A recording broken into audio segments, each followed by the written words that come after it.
Have you ever noticed in your life that some people seem to have a lot of good luck and others, seem to have, well, a lot of bad?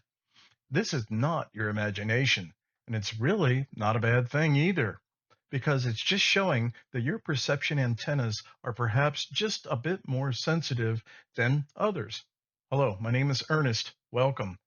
And what I talk about in this series are the unfortunate consequences of ignoring one of the greatest abilities you naturally possess, perception.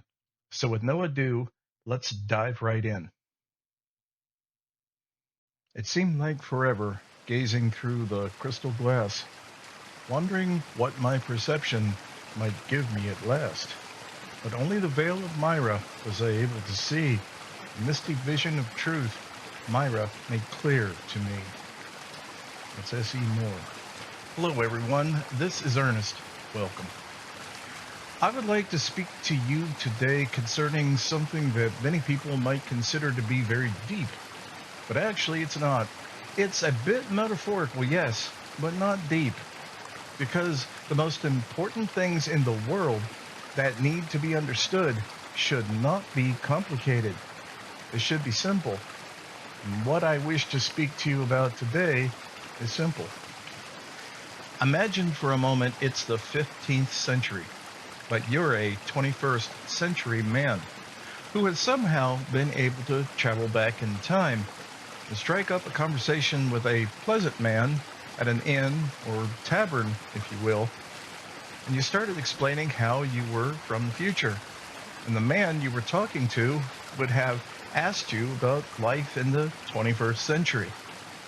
Can you imagine how such a 15th century man, even assuming they're rational, intelligent, and open-minded, would be able to comprehend, let alone believe, what you were telling them about life in the 21st century?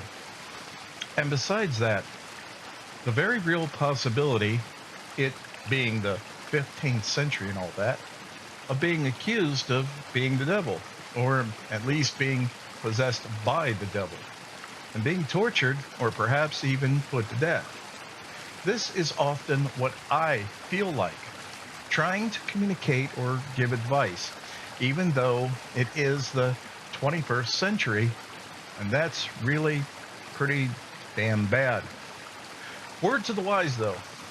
If you ever do go back to the 15th century, do not, under any circumstances, tell them about the ice capades or Scientology.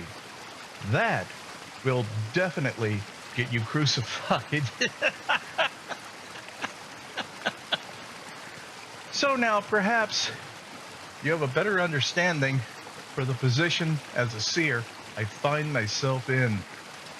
I started out with the proposition of potential incredible wealth through introspection. And I want to tell you quite simply that that is absolutely possible, that you certainly can obtain that. But what I feel is actually more important is that if you understand the future mechanisms and implications of that in your life, you would actually have very little interest in it, because that actually doesn't matter. But I know that's not what you want to hear. So I'll tell you what you feel is important. If it's great wealth you sincerely seek, then it's very likely that's what you're going to manifest, one way or the other. But obtaining something is only half of the equation. Keeping it is quite another. There have been many people, for example, that have won incredibly large sums of money from the lottery, only to have lost every penny just a few short years later, because the reality was they had absolutely no real knowledge or skills involved in holding on to the money they had. In other words, like everything else in life, different states of being require different states of introspection. And introspection is the key. The power of advanced perception, as I've said many times, is a vital tool to have in life, because without it, anything that you are able to acquire or achieve will eventually be lost.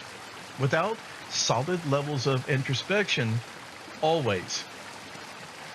Let me give you another example of the power of which I speak. I'm going to literally put my money where my mouth is, as they say.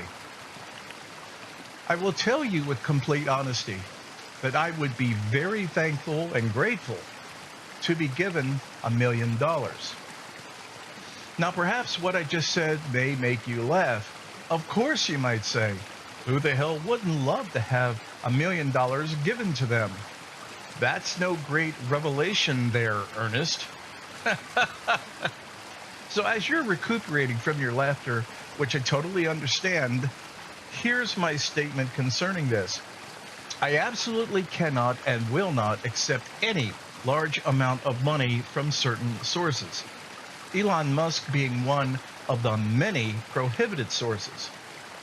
Even offered absolutely free and clear with no strings attached whatsoever, I would not and could not accept it. Now, ask yourself, can you or would you apply that same rule to yourself? That is one of the many differences of Seer. And if you don't understand that, and I mean absolutely no insult whatsoever, it's because it ties in with the illustration I gave earlier between the 21st century man and the 15th century man. The 15th century man could not comprehend a space shuttle or a nuclear reactor, not because he is stupid, but because his consciousness and experience are simply not capable of it. And I am telling you that it is the sources of certain monies that determine their true spiritual viability. In the simplest possible terms, money simply isn't money. Actually, there is good money and bad money. And all bad money inevitably destroys. And good money actually does good.